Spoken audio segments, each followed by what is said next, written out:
Há milhões de anos, o mundo era apenas um grande continente, um aglomerado de terra no meio do oceano gigantesco, chamado Pangeia.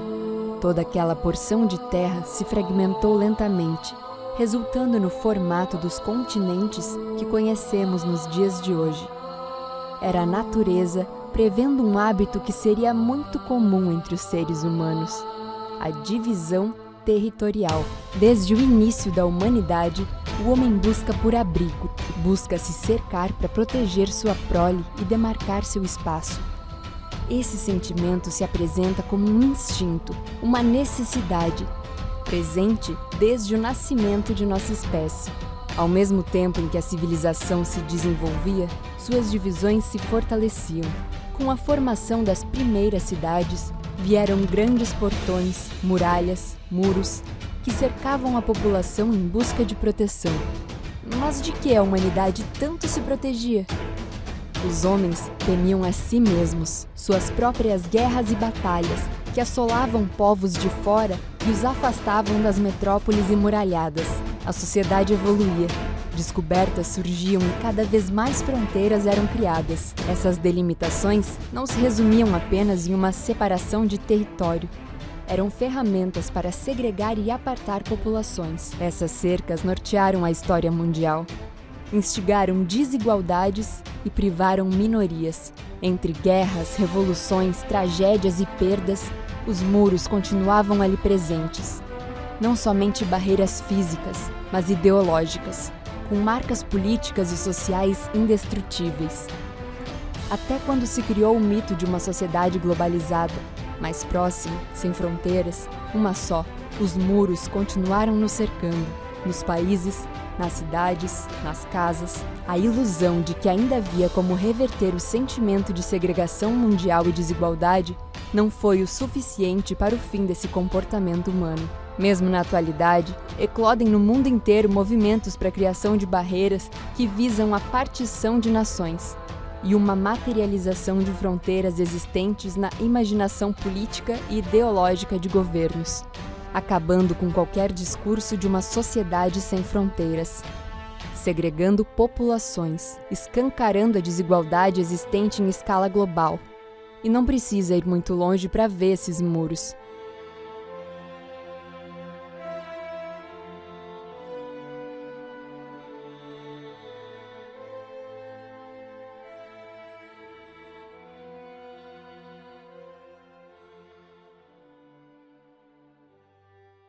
Historicamente, nós temos diversos muros. Nós temos a muralha da China, nós temos em todos os lugares há muros. E ainda mais, nós precisamos preservar esses muros para contar histórias, né? Então, isso é muito importante. A história da liberdade e a história também do cárcere. Por isso que existem muros. Tu tem, em diferentes períodos, a ideia de cidade está associada a uma circunscrição delimitada materialmente através de muros, cercas, fossos. Né? Talvez a cidade da Idade Média ocidental, né, seja emblemática, né, desse processo. Ao lado, ou ao entorno daqueles castelos que tinha toda a questão do feudalismo, o senhor feudal, começam a pipocar pequenos povoados de burgueses que vão trabalhar no comércio e vão também quebrar aqueles muros que estão ali, que eram muros do senhor feudal, que vão promover grandes cidades. Se eu olhar pelo lado da defesa, lá na Grécia Antiga nós tínhamos também imensas paredes, muros para proteger contra-ataques. Então, mas ao mesmo tempo, se eu olhar mais adiante, a primeira revolução industrial, em que há os cercamentos, eu estou dizendo para algumas pessoas que aquele lugar não é mais delas, que elas não têm mais espaço naquele lugar rural e que elas vão ter que procurar outra coisa.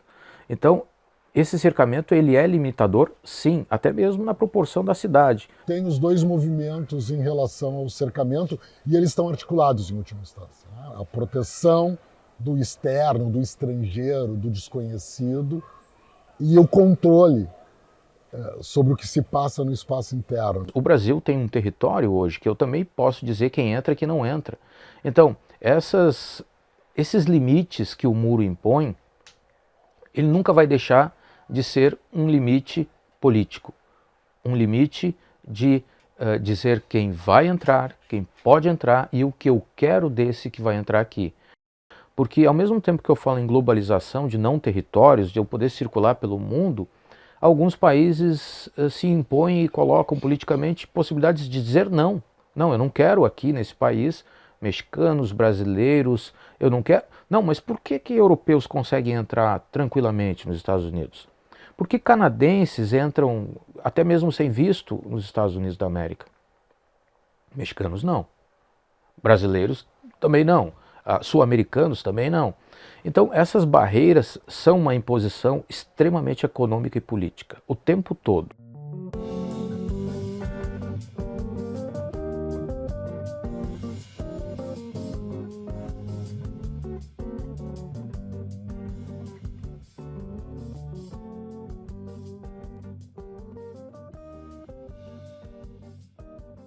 Se o Brasil não tiver essa acessibilidade que tem para a gente vir, a gente não teria como. Não teria como sobreviver, como trocar sua vida, tentar sair do ruíno. Eu estava pensando na minha filha, porque eu já sabia, meu futuro já não dá, mas eu quero que o futuro da minha filha, que só tinha 1 ano, seja melhor. Então a gente estava sempre procurando. E eu agradeço, na verdade, que não tinham tantas coisas como tem em outros países que são mais, eu não sei, burocráticos, não é? Para a gente aceder. E eu acho importante que muitos dos países entendam isso. Que o estrangeiro não vem para invadir o país, ele vem para aportar, ele vem para ser essa troca de cultura. Ele vem para melhorar as coisas. Então, para mim, é muito importante que os outros países entendam também que apoiar o outro é se apoiar a si mesmo.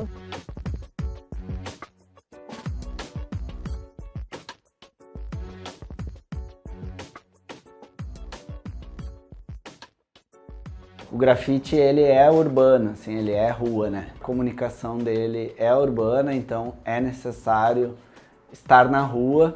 Não necessariamente eu digo muro, porque às vezes é um tapume, né, de uma obra, alguma coisa assim, mas eu acho que esse vínculo urbano é importante dentro do cenário do grafite.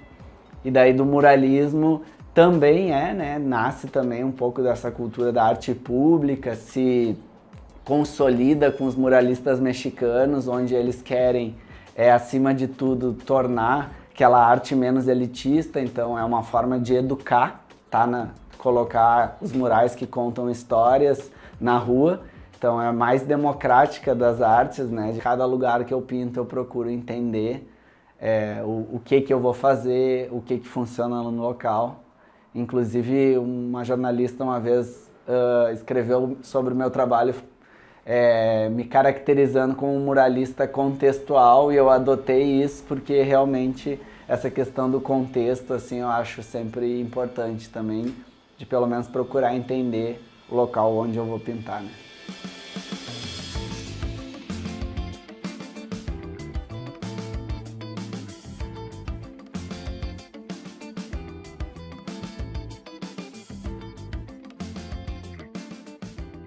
Acho que a vida da sociedade funcionaria muito melhor do ponto de vista das relações espaciais sem muro, inclusive do ponto de vista da segurança. O cercamento só aguça e facilita o aumento da violência. Eu tenderia a dizer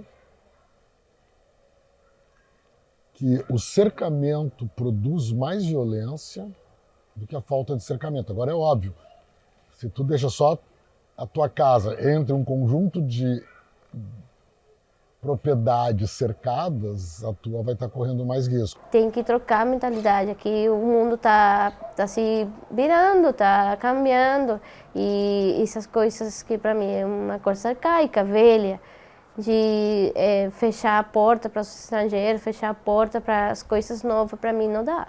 Porque o futuro já é agora. A gente pensava antes que o futuro estava longe. Agora o futuro está aqui, está agora, então tu tem que estar tua mão para ajudar os outros para tentar fazer uma coisa melhor. Construir pontes é sempre mais importante do que muros e fronteiras, né? Eu acho que esse vai ser o caminho sempre mais... é o caminho que eu acredito, assim, né? Mas, como muralista também falando, os muros, eles estão aí, e eu acho que a gente quebrar eles com arte, né? Colocando novas perspectivas sobre os lugares, assim, é importante a gente entender também como é a sociedade, visar um futuro de pontes, assim, mas entender que essas barreiras hoje, elas existem e de que forma que a gente lida com elas. Esses muros, em algum momento, eles são necessários, mas o ideal era que eles caíssem, como barricadas, né? Uma sociedade uma sociedade desenvolvida é uma sociedade aberta, cada vez com menos muros, cada vez com menos limitações. É uma sociedade a qual nós lutamos por ela, precisamos dela, e é uma sociedade que me faz ainda caminhar, pensar e olhar para muitos jovens que perambulam pela sociedade e que vão mudar a sociedade. Que essa sociedade, que eles não esqueçam que ela precisou de muros, mas ela também pode um dia derrubar os muros. Libertação. Até que um dia, por astúcia ou acaso, depois de quase todos os enganos, ele descobriu a porta do labirinto. Nada de ir tateando os muros como um cego. Nada de muros. Seus passos tinham, enfim, a liberdade de traçar seus próprios labirintos.